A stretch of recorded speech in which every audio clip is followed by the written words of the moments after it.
Pernahkah kamu mendengar tentang pesugihan putih? Mungkin kalian pernah melihat video atau membaca artikel tentang cara-cara mendapatkan kekayaan dengan cepat tanpa harus mengorbankan nyawa orang lain. Atau setidaknya, begitulah klaimnya. Pesugihan putih sering digambarkan sebagai solusi spiritual yang aman, di mana seseorang bisa memperoleh harta berlimpah dengan bantuan makhluk halus atau energi gaib, tanpa konsekuensi mengerikan seperti yang biasa dikaitkan dengan ilmu hitam. Namun, apakah benar ada yang namanya pesugihan putih? Ataukah itu hanya tipuan untuk menutupi sesuatu yang lebih gelap dan berbahaya? Kisah ini terjadi di sebuah desa kecil di Jawa Tengah, tepatnya di daerah lereng gunung yang dikelilingi oleh pepohonan rimbun dan kabut tebal. Di sana tinggallah seorang pria bernama Pak Andi, seorang pedagang kecil yang hidupnya semakin sulit dari hari ke hari. Usaha dagangannya yang dulunya ramai mulai sepi pelanggan, hutang-hutangnya bertumpuk, dan keluarganya mulai merasakan beban ekonomi yang semakin berat. Ia mencoba segala cara untuk memperbaiki keadaan, bekerja lebih keras, menjual barang-barang yang tak lagi dipakai, bahkan meminjam uang dari kerabat jauh. Namun, semua usahanya tidak kunjung membuahkan hasil. Kehidupannya, yang dulu penuh harapan, kini menjadi mimpi buruk tanpa akhir. Suatu malam, saat sedang duduk termenung di depan rumahnya yang sederhana, Pak Andi mendengar cerita dari tetangganya tentang seseorang yang telah berhasil mendapatkan kekayaan melalui pesugihan putih. Cerita itu membuatnya tertarik, meski dalam hatinya ia merasa ragu. Bagaimana mungkin ada cara instan untuk mendapatkan uang tanpa syarat yang berat? Namun, rasa putus asa yang menyelimuti pikirannya membuat ia mulai mempertimbangkan opsi tersebut. Lagi pula, jika memang benar ada cara untuk mengubah nasib tanpa harus membayar harga mahal seperti dalam cerita-cerita horor, kenapa tidak dicoba? Tapi ada satu hal yang membuatnya merasa was-was. Beberapa hari sebelumnya, ia mulai mengalami mimpi-mimpi aneh. Dalam mimpinya, ia selalu melihat sosok wanita berpakaian putih yang tersenyum padanya. Senyum itu tampak hangat pada awalnya, tapi semakin lama semakin dingin dan kosong. Seringkali ia terbangun dengan tubuh yang lemas, seolah ada energi vitalnya yang tersedot habis. Meskipun mimpi itu meninggalkan firasat buruk, Pak Andi memilih untuk mengabaikannya. Ia meyakinkan dirinya bahwa mimpi hanyalah bunga tidur, dan keputusan untuk mencari pesugihan adalah langkah terakhir yang bisa ia ambil untuk menyelamatkan keluarganya dari jurang kemiskinan. Namun, apa yang akan terjadi jika keputusan tersebut ternyata membawa malapetaka yang lebih besar daripada kesulitan yang sudah ia alami? Apakah pesugihan putih yang katanya aman benar-benar ada? Ataukah itu hanya awal dari sebuah petualangan mengerikan yang akan membawa Pak Andi ke dunia yang tidak pernah ia bayangkan sebelumnya? Kisah ini bukan sekadar cerita fiksi, melainkan pengalaman nyata yang akan membuatmu merinding sekaligus merenung tentang arti kehidupan dan konsekuensi dari keputusan yang kita ambil. Sebelum bertemu dengan dukun gadungan yang mengaku bisa memberikan pesugihan putih, Pak Andi sering mengalami kejadian-kejadian aneh yang seharusnya menjadi pertanda bagi dirinya. Selain mimpi-mimpi tentang wanita berpakaian putih yang senyumannya semakin dingin setiap malam, ada banyak hal lain yang sebenarnya bisa ia jadikan peringatan. Misalnya, suatu pagi ia menemukan seekor kucing hitam mati di depan pintu rumahnya. Tubuh kucing itu tergeletak dengan posisi aneh, seolah-olah ia sedang melindungi sesuatu dari dalam rumah. Saat Pak Andi hendak membuang bangkai kucing itu, ia merasakan hawa dingin yang menusuk tulang, meskipun matahari sudah bersinar terang di langit. Kejadian lain yang juga cukup mencurigakan adalah suara-suara aneh yang mulai terdengar di sekitar rumahnya. Awalnya, suara itu hanya terdengar samar-samar seperti bisikan angin di antara dedaunan. Namun, semakin lama, suara itu semakin jelas dan terdengar seperti seseorang yang sedang berbicara dalam bahasa asing. Suara itu kadang terdengar di tengah malam, kadang di siang hari saat ia sedang sendirian di rumah. Bahkan, istrinya sempat bertanya-tanya apakah Pak Andi sedang berbicara sendiri karena sering mendengar suara-suara itu dari luar. Tentu saja, Pak Andi membantahnya, tapi dalam hatinya ia merasa ada sesuatu yang tidak beres. Selain itu, ada satu kejadian yang benar-benar membuat bulu kuduknya berdiri. Suatu malam, saat ia sedang duduk di ruang tamu sambil membaca koran tua, ia melihat bayangan hitam bergerak cepat di sudut matanya. Ketika ia menoleh, tidak ada siapapun di sana. Bayangan itu tampak seperti siluet manusia. tapi gerakannya sangat cepat sehingga sulit untuk dilihat dengan jelas. Ia mencoba meyakinkan diri bahwa itu hanya ilusi optik atau efek dari lampu yang redup.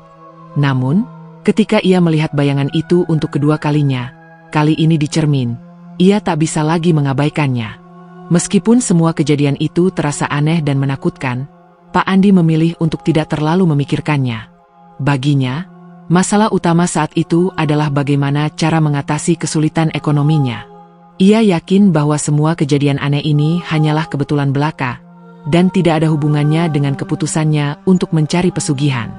Ia bahkan mulai meyakinkan dirinya bahwa wanita berpakaian putih dalam mimpinya adalah pertanda baik, bahwa kehidupannya akan segera berubah menuju yang lebih baik. Namun, dalam hati yang terdalam, ia merasakan firasat buruk yang semakin kuat setiap kali ia memikirkan tentang ritual pesugihan yang akan ia jalani. Apa yang sebenarnya terjadi di balik semua kejadian aneh ini? Apakah mereka benar-benar pertanda dari sesuatu yang lebih besar?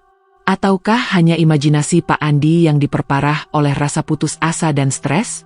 Sayangnya, jawaban atas pertanyaan-pertanyaan itu baru akan terungkap setelah ia bertemu dengan dukun gadungan yang mengaku bisa memberikan pesugihan putih. Dan ketika itu terjadi, Pak Andi akan menyadari bahwa keputusannya untuk mengabaikan semua pertanda ini adalah kesalahan terbesar dalam hidupnya. Setelah mendengar cerita dari tetangganya tentang dukun yang tinggal di hutan terpencil, Pak Andi memutuskan untuk mencari dukun itu. Perjalanan menuju lokasi tidaklah mudah. Ia harus melewati jalan setapak yang berliku-liku, menembus hutan yang lebat, dan berjalan di bawah terik matahari yang menyengat. Udara di sekitar hutan terasa berbeda, lebih dingin dan lebih sunyi dibandingkan tempat-tempat lain yang pernah ia kunjungi. Burung-burung di pepohonan jarang terdengar berkicau, dan hanya suara angin yang berdesir di antara dedaunan yang menemani langkah-langkahnya. Setelah berjalan selama beberapa jam, ia akhirnya sampai di sebuah gubuk kecil yang tersembunyi di antara pepohonan rindang. Gubuk itu tampak tua dan rapuh, dengan dinding-dinding yang terbuat dari kayu lapuk dan atap dari daun kelapa kering. Di depan gubuk, terdapat patung-patung kecil yang tampak seperti arca kuno, dengan wajah-wajah yang menyeramkan dan tatapan kosong. Ada sesuatu yang aneh dan tidak nyaman tentang suasana di sekitar gubuk itu, tapi Pak Andi mencoba menepis perasaan itu karena ia sudah terlalu jauh untuk mundur. Saat ia mengetuk pintu gubuk, seorang pria tua keluar dengan senyum ramah di wajahnya. Pria itu mengenakan pakaian tradisional yang sudah usang, dengan kalung-kalung manik-manik yang menggantung di lehernya. Matanya yang tajam memandang Pak Andi dengan intensitas yang membuatnya merasa sedikit canggung. Namun, pria itu menyambutnya dengan hangat, seolah-olah ia sudah menunggu kedatangan Pak Andi sejak lama. "Kamu datang untuk mencari pesugihan, ya?" tanya pria itu dengan nada suara yang tenang namun penuh keyakinan. Pak Andi mengangguk dengan ragu-ragu. "Benar, Pak. Saya mendengar bahwa Anda bisa membantu saya mendapatkan kekayaan melalui pesugihan putih." Pria itu tersenyum, tapi senyumnya terasa aneh, seperti ada sesuatu yang disembunyikan di balik ekspresi ramahnya. "Tentu saja, Nak. Aku bisa membantu kamu. Tapi ingat, semua ada harganya. Apakah kamu siap membayar harga itu?" Pak Andi merasa ngeri mendengar kata-kata itu, tapi ia mencoba tetap tenang. "Harga apa, Pak? Bukankah pesugihan putih tidak membutuhkan pengorbanan jiwa atau darah?" Pria itu tertawa kecil, tapi tawanya terdengar seperti bisikan angin yang dingin. "Itu tergantung pada keputusanmu, Nak. Yang jelas, jika kamu ingin kaya, kamu harus siap menerima konsekuensinya. Sekarang, mari kita mulai ritualnya." Pak Andi merasa ada sesuatu yang salah dengan dukun ini, tapi rasa putus asa membuatnya menyetujui untuk melanjutkan. Ia tidak tahu bahwa keputusannya ini akan membuka pintu menuju dunia yang jauh lebih gelap dan menakutkan daripada yang pernah ia bayangkan sebelumnya. Ritual dimulai di dalam gubuk yang gelap dan pengap. Dukun itu menyuruh Pak Andi duduk di tengah ruangan, di atas tikar tua yang sudah kotor dan berdebu. Di sekelilingnya, lilin-lilin kecil dinyalakan, menciptakan bayangan-bayangan aneh yang bergerak liar di dinding kayu. Udara di dalam gubuk terasa semakin dingin, meskipun tidak ada angin yang masuk. Lilin-lilin itu tampak goyah, seolah-olah ada kekuatan tak kasat mata yang sedang mengganggu api mereka. Dukun itu memberikan Pak Andi secari kertas yang berisi mantra-mantra dalam bahasa yang tidak ia mengerti. Bacalah mantra ini dengan suara yang pelan tapi tegas, kata dukun itu. Dan peganglah segelas air ini sambil membacanya. Air ini telah diberkati oleh roh-roh penjaga. Mereka akan membantumu mendapatkan apa yang kamu inginkan. Pak Andi merasa ragu, tapi ia mencoba mematuhi instruksi dukun itu. Saat ia mulai membaca mantra, suara-suara aneh mulai terdengar di sekitarnya. Awalnya, suara itu hanya seperti bisikan angin, tapi semakin lama suara itu semakin jelas dan terdengar seperti seseorang yang sedang berbicara dalam bahasa asing.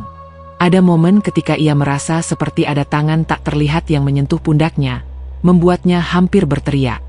Namun, ia mencoba tetap tenang dan terus membaca mantra itu. Di tengah ritual, angin dingin tiba-tiba muncul entah dari mana. Lilin-lilin itu mulai berkedip-kedip dengan cepat, seolah-olah ada seseorang yang sedang meniupkan napas dingin ke arah mereka. Pak Andi merasa bulu kuduknya berdiri, dan tubuhnya mulai gemetar. Ia ingin berhenti, tapi dukun itu memberi isyarat agar ia terus melanjutkan mantra. "Jangan berhenti sekarang," kata dukun itu dengan suara yang tiba-tiba terdengar lebih tajam dan mengancam. Akhirnya, ritual itu selesai. Dukun itu tersenyum puas dan berkata, "Mulai sekarang, hidupmu akan berubah. Uang akan datang dengan sendirinya, dan kamu akan mendapatkan apa yang kamu inginkan. Tapi ingat, jangan pernah melanggar janji ini. Jika kamu melakukannya, konsekuensinya akan sangat mengerikan." Pak Andi merasa lega karena ritual itu akhirnya selesai, tapi ada sesuatu yang mengganjal di hatinya. Suasana di gubuk itu terasa semakin menyesakkan, dan ia ingin segera pergi dari sana. Namun, ia tidak menyadari bahwa ritual ini bukanlah pesugihan putih seperti yang ia bayangkan. Sesuatu yang jauh lebih gelap telah dilepaskan ke dalam hidupnya, dan konsekuensinya akan segera terungkap. Beberapa minggu setelah ritual itu, kehidupan Pak Andi mulai berubah drastis. Usaha dagangannya yang tadinya sepi pelanggan tiba-tiba ramai kembali. Pelanggan yang datang tidak hanya membeli barang-barang kecil, tapi juga memesan barang-barang dalam jumlah besar. Uang mulai mengalir deras ke dalam dompetnya, dan ia merasa seperti mimpi yang menjadi kenyataan. Hutang-hutangnya lunas, keluarganya mulai bisa bernapas lega, dan ia bahkan mulai merencanakan untuk memperluas usahanya. Semua tampak begitu sempurna, seolah-olah keajaiban benar-benar terjadi dalam hidupnya. Namun, di balik semua keberuntungan itu, ada sesuatu yang mulai terasa aneh. Setiap kali ia menerima uang dalam jumlah besar, ia merasa ada sesuatu yang hilang dari dirinya, energi, semangat, atau bahkan sebagian dari jiwanya. Tubuhnya mulai terasa lemas, dan ia sering merasa lelah meskipun tidak melakukan pekerjaan yang berat. Ada malam-malam ketika ia tidak bisa tidur, bukan karena kebahagiaan, tapi karena suara-suara aneh yang mulai terdengar di rumahnya. Suara-suara itu awalnya hanya terdengar samar-samar, seperti bisikan angin di antara dedaunan. Namun, semakin lama, suara itu semakin jelas dan terdengar seperti seseorang yang sedang memanggil namanya. "Pak Andi, Pak Andi." Panggil suara itu dengan nada yang lembut tapi menyeramkan. Ia mencoba mengabaikannya, tapi suara itu terus menggema di telinganya, bahkan ketika ia sedang berada di tengah keramaian. Selain suara-suara itu, ia juga mulai melihat bayangan-bayangan aneh di rumahnya. Kadang-kadang, ia melihat sosok wanita berpakaian putih yang sama seperti dalam mimpinya dulu. Wanita itu berdiri di sudut ruangan, menatapnya dengan senyuman dingin yang sama. Ada kali ketika ia mencoba mendekatinya, tapi wanita itu langsung menghilang begitu saja. Ia mulai merasa seperti ada seseorang, atau sesuatu, yang mengamati setiap gerak-geriknya, bahkan ketika ia sedang sendirian. Pak Andi mulai merasa takut, tapi ia mencoba meyakinkan dirinya bahwa semua ini hanyalah efek dari stres atau kelelahan. Ia tidak ingin mengakui bahwa ada sesuatu yang salah dengan uang yang ia dapatkan atau ritual yang telah ia jalani. Namun, semakin lama, kejadian-kejadian aneh itu semakin menjadi-jadi.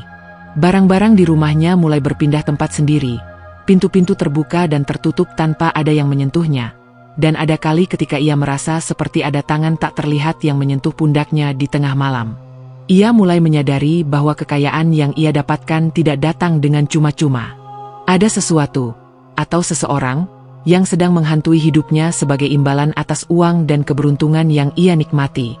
Dan ketika ia mulai menyadari kebenaran ini, ia tahu bahwa ia harus mencari cara untuk membebaskan diri dari kutukan yang telah mengikatnya. Namun, apakah ia bisa melakukannya sebelum semuanya terlambat? Kehidupan Pak Andi yang tadinya dipenuhi kebahagiaan, semu mulai berubah menjadi mimpi buruk yang tak terbayangkan. Gangguan-gangguan aneh di rumahnya bukan hanya sekadar suara-suara atau bayangan misterius lagi, melainkan sesuatu yang lebih nyata dan menakutkan. Barang-barang di rumahnya sering berpindah tempat tanpa alasan yang jelas. Gelas-gelas pecah begitu saja meskipun tidak tersentuh oleh siapapun. Pintu-pintu yang seharusnya terkunci tiba-tiba terbuka sendiri di tengah malam, mengeluarkan bunyi keras yang membuatnya terbangun dengan jantung berdebar-debar. Bahkan, ada kali ketika ia melihat sosok hitam besar berdiri di sudut ruangan. Tapi ketika ia mencoba mendekatinya, sosok itu langsung menghilang seperti asap yang tertiup angin. Ia mulai merasa seperti tinggal di rumah yang bukan miliknya lagi, melainkan milik entitas lain yang tidak terlihat. Setiap malam, ia mendengar langkah-langkah kaki yang bergerak di lantai atas, padahal rumahnya hanya memiliki satu lantai. Suara-suara itu semakin jelas setiap harinya, seolah-olah ada seseorang, atau sesuatu, yang sedang berjalan mondar-mandir di atas kepala mereka. Istrinya, Bu Siti, juga mulai merasakan hal-hal aneh tersebut. Awalnya, ia hanya mengira bahwa suaminya stres karena pekerjaan, tapi ketika ia sendiri mulai melihat bayangan-bayangan misterius di dinding, ia mulai curiga bahwa ada sesuatu yang salah dengan uang yang mereka dapatkan. Suatu malam, ketika semua anggota keluarga sudah tidur, Bu Siti terbangun karena merasa ada seseorang yang berdiri di samping tempat tidurnya. Saat ia membuka matanya, ia melihat sosok wanita berpakaian putih yang sama seperti yang sering dilihat suaminya. Wanita itu tersenyum dingin ke arahnya, lalu berkata dengan suara yang sangat pelan namun menusuk telinga, "Kembalikan apa yang kalian ambil." Bu Siti langsung menjerit histeris, membangunkan Pak Andi dan anak-anak mereka. Namun, ketika Pak Andi datang ke kamar, wanita itu sudah menghilang tanpa jejak. Bu Siti, yang biasanya tenang dan sabar, mulai menuntut penjelasan dari suaminya. Ia yakin bahwa semua kejadian ini terkait dengan ritual pesugihan yang dilakukan Pak Andi beberapa minggu lalu. Pak Andi akhirnya mengakui segalanya kepada istrinya. Ia menceritakan tentang perjalanan ke hutan, pertemuannya dengan dukun gadungan, dan ritual aneh yang ia jalani. Mendengar cerita itu, Bu Siti marah besar. Ia tidak bisa memahami bagaimana suaminya bisa begitu bodoh untuk mempercayai sesuatu yang jelas-jelas mencurigakan. "Apa kamu tidak sadar bahwa kita sedang dihantui? Apa kamu pikir semua ini adalah kebetulan?" bentak Bu Siti dengan air mata berlinang. Anak-anak mereka, yang masih kecil, juga mulai merasakan ketegangan di rumah. Mereka sering menangis di malam hari karena merasa ada sesuatu yang menakutkan di sekitar mereka. Namun, meskipun ia menyadari bahwa keputusannya untuk melakukan pesugihan adalah kesalahan besar, Pak Andi belum tahu harus berbuat apa. Ia mencoba mencari informasi tentang cara menghentikan gangguan-gangguan ini, tapi tidak ada yang bisa memberikan jawaban yang jelas. Semua orang di desa hanya memberikan nasihat umum seperti berdoa lebih banyak, atau cari dukun lain untuk membersihkan rumah, tapi tidak ada yang benar-benar membantu. Kehidupan keluarganya mulai hancur, baik secara emosional maupun spiritual. Dan yang paling menakutkan adalah firasat bahwa sesuatu yang jauh lebih buruk akan segera terjadi jika ia tidak segera menemukan solusi. Setelah beberapa minggu hidup dalam ketakutan, keluarga Pak Andi akhirnya mendapatkan bantuan dari seorang tetua desa bernama Mbah Joko. Mbah Joko adalah seorang ahli spiritual yang dikenal bijaksana dan memiliki ilmu mendalam tentang dunia gaib. Ia sering diminta tolong oleh warga desa untuk menyelesaikan masalah-masalah yang terkait dengan makhluk halus atau kutukan. Ketika mendengar cerita tentang apa yang terjadi pada keluarga Pak Andi, Mbah Joko langsung menyadari bahwa mereka telah menjadi korban pesugihan gadungan yang menggunakan ilmu hitam sebagai media. Mbah Joko menjelaskan bahwa ritual yang dilakukan oleh dukun gadungan itu bukanlah pesugihan putih seperti yang diklaim, melainkan sebuah praktik ilmu hitam yang memanfaatkan roh-roh jahat. Roh-roh itu diberi akses ke dunia manusia dengan imbalan uang dan kekayaan bagi orang yang meminta bantuan. Namun, konsekuensinya adalah bahwa roh-roh itu juga akan menghantui orang tersebut sampai mereka membayar harga yang lebih besar, biasanya dengan jiwa mereka sendiri. Ritual itu bukan pemberkatan, Nak, kata Mbah Joko dengan nada serius. Itu adalah perjanjian dengan roh-roh jahat. Sekarang, mereka sedang menguji batas kesabaranmu. Jika kamu tidak segera bertindak, mereka akan mengambil alih hidupmu sepenuhnya. Mbah Joko kemudian memberikan instruksi tentang apa yang harus dilakukan untuk mengusir roh-roh jahat itu. Ia menjelaskan bahwa prosesnya tidak mudah dan membutuhkan pengorbanan besar. Pak Andi harus menjalani puasa selama 7 hari penuh tanpa makan nasi, hanya minum air putih, dan berdoa secara khusyuk setiap malam. Selain itu, ia juga harus melepaskan semua harta yang didapat dari hasil pesugihan itu, termasuk uang dan barang-barang yang dibeli dengan uang tersebut. Ini adalah harga yang harus kamu bayar untuk membebaskan dirimu dari jerat ilmu hitam, kata Mbah Joko. Jika kamu tidak melakukannya, roh-roh itu tidak akan pernah meninggalkanmu. Pak Andi merasa cemas mendengar instruksi itu. Melepaskan semua harta yang telah ia peroleh berarti ia harus memulai hidup dari nol lagi. Tapi, ia tidak punya pilihan lain. Keluarganya sudah terlalu menderita, dan ia tidak ingin keadaan ini terus berlanjut. Dengan berat hati, ia setuju untuk mengikuti semua petunjuk Mbah Joko. Ia juga meminta maaf kepada istri dan anak-anaknya atas semua penderitaan yang telah ia timbulkan. Bu Siti, meskipun masih marah, akhirnya memaafkan suaminya karena ia tahu bahwa ini adalah satu-satunya cara untuk menyelamatkan keluarga mereka. Proses puasa dan doa dimulai. Selama 7 hari itu, Pak Andi tinggal di sebuah gubuk kecil di tepi desa yang disediakan oleh Mbah Joko untuk ritual pembersihan. Di sana, ia bermeditasi, berdoa, dan memohon ampunan kepada Tuhan atas kesalahannya. Namun, proses ini tidak berjalan mulus. Setiap malam, roh-roh jahat itu mencoba menggoda dan mengancamnya agar menyerah. Ia sering mendengar suara-suara yang memanggil namanya, melihat bayangan-bayangan hitam yang bergerak di sekitarnya, bahkan merasakan udara yang semakin dingin hingga tubuhnya gemetar hebat. Ada momen ketika ia hampir menyerah karena rasa lelah dan ketakutan yang luar biasa. Namun, dorongan dari keluarganya dan keyakinannya bahwa ini adalah satu-satunya cara untuk membebaskan diri membuatnya bertahan hingga hari terakhir. Hari ke-7 adalah hari yang paling menegangkan dalam hidup Pak Andi. Malam itu, ia merasakan kehadiran roh-roh jahat lebih kuat daripada sebelumnya. Udara di gubuk itu terasa begitu dingin hingga napasnya berubah menjadi uap putih. Lilin-lilin kecil yang digunakan untuk penerangan mulai berkedip-kedip dengan cepat, seolah-olah ada angin yang menghembusnya meskipun tidak ada celah yang memungkinkan angin masuk. Suara-suara bisikan semakin keras, kadang terdengar seperti jeritan yang memilukan, kadang seperti tawa yang menggema di telinganya. Tiba-tiba, pintu gubuk terbuka sendiri dengan bunyi keras, dan angin dingin langsung menerjang tubuhnya. Pak Andi merasa seperti ada tangan-tangan tak terlihat yang mencoba menariknya keluar dari gubuk. Ia mencoba untuk tetap duduk di tempatnya, memejamkan mata, dan terus berdoa dengan suara yang semakin keras. Namun, suara-suara itu semakin mendekat, hingga ia merasa seperti ada sesuatu yang berdiri tepat di belakangnya. Tubuhnya gemetar hebat, tapi ia tidak berani menoleh. Di tengah malam itu, ia mendengar suara wanita berpakaian putih yang dulu sering muncul dalam mimpinya. Kali ini, wanita itu tidak hanya berbisik, tapi berbicara dengan suara yang sangat jelas dan tajam. "Kamu tidak bisa melarikan diri dariku, Pak Andi," katanya. "Uang itu adalah milikku. Kembalikan semuanya, atau aku akan membawa jiwamu sebagai gantinya." Pak Andi merasa ngeri, tapi ia mencoba tetap tenang. Ia tahu bahwa ini adalah ujian terakhirnya. Jika ia berhasil melewati malam ini, ia akan bebas dari jerat ilmu hitam. Akhirnya, saat fajar mulai menyingsing, suara-suara itu perlahan-lahan menghilang. Udara di gubuk itu mulai terasa lebih hangat, dan lilin-lilin itu kembali menyala dengan stabil. Pak Andi merasa lega, tapi tubuhnya begitu lemas hingga ia hampir tidak bisa berdiri. Mbah Joko datang ke gubuk itu sesaat setelah matahari terbit, membawa air suci untuk membersihkan Pak Andi dari energi negatif yang tersisa. "Kamu sudah berhasil, Nak," kata Mbah Joko dengan senyum lega.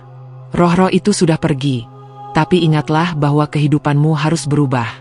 Jangan pernah lagi mencoba jalan pintas untuk mendapatkan kekayaan." Pak Andi mengangguk dengan penuh rasa syukur. Ia tahu bahwa ini adalah awal baru bagi hidupnya. Meskipun ia harus kehilangan semua harta yang didapat dari pesugihan itu, ia merasa lebih damai dan tenang daripada sebelumnya. Ia bersumpah untuk tidak pernah lagi menghalalkan segala cara demi kekayaan instan. Setelah ritual pembersihan selesai, kehidupan Pak Andi dan keluarganya kembali normal. Usaha dagangannya yang tadinya berkembang pesat harus dimulai lagi dari nol, karena semua harta yang didapat dari pesugihan harus dilepaskan. Namun, meskipun harus memulai dari awal, ia merasa lebih bahagia dan damai. Ia tidak lagi merasakan tekanan atau ketakutan yang dulu selalu menghantuinya. Keluarganya juga mulai pulih dari trauma yang mereka alami, dan suasana di rumah kembali hangat dan penuh cinta. Bu Siti, meskipun sempat marah besar, akhirnya memaafkan suaminya sepenuhnya. Ia tahu bahwa kesalahan yang dilakukan Pak Andi berasal dari niat baik untuk membantu keluarga mereka. Kini, mereka berdua bekerja lebih keras untuk membangun kembali usaha mereka, tanpa menghalalkan cara-cara yang tidak wajar. Anak-anak mereka juga mulai tertawa lagi, dan rumah mereka tidak lagi dipenuhi oleh kejadian-kejadian aneh. Pak Andi belajar banyak dari pengalaman ini. Ia menyadari bahwa tidak ada jalan pintas menuju kekayaan yang benar-benar aman. Dunia spiritual memang nyata, tapi kita harus bijak dalam memilih jalan hidup. Ia juga menyadari bahwa kebahagiaan sejati tidak datang dari uang atau harta, melainkan dari kerja keras, rasa syukur, dan hubungan yang harmonis dengan keluarga serta lingkungan sekitar. Beberapa bulan setelah kejadian itu, Pak Andi memutuskan untuk berbagi pengalaman ini dengan warga desa. Ia ingin orang-orang tahu bahwa pesugihan putih yang katanya aman seringkali hanya tipuan untuk menutupi praktek ilmu hitam yang berbahaya. Ia juga ingin mengingatkan semua orang bahwa keserakahan hanya akan membawa malapetaka, dan bahwa kebahagiaan sejati hanya bisa dicapai melalui usaha yang jujur dan ikhlas. Kini, Pak Andi dan keluarganya hidup dengan lebih sederhana, tapi lebih bahagia. Mereka tidak lagi khawatir tentang masa depan, karena mereka tahu bahwa dengan kerja keras dan keyakinan, mereka bisa mengatasi semua kesulitan yang datang. Pengalaman ini menjadi pelajaran berharga bagi mereka, dan mereka berharap bahwa cerita ini juga bisa menjadi inspirasi bagi orang lain untuk tidak pernah menyerah pada godaan jalan pintas yang berbahaya. Kisah ini adalah pengingat bagi kita semua bahwa tidak ada kekayaan yang bisa didapat secara instan tanpa konsekuensi. Dunia spiritual memang nyata, dan kita harus bijak dalam memilih jalan hidup. Jangan sampai keserakahan membuat kita lupa pada nilai-nilai moral yang seharusnya kita pegang teguh. Dalam kehidupan modern yang serba cepat ini, banyak orang yang tergoda untuk mencari cara-cara instan untuk mendapatkan kekayaan atau kesuksesan.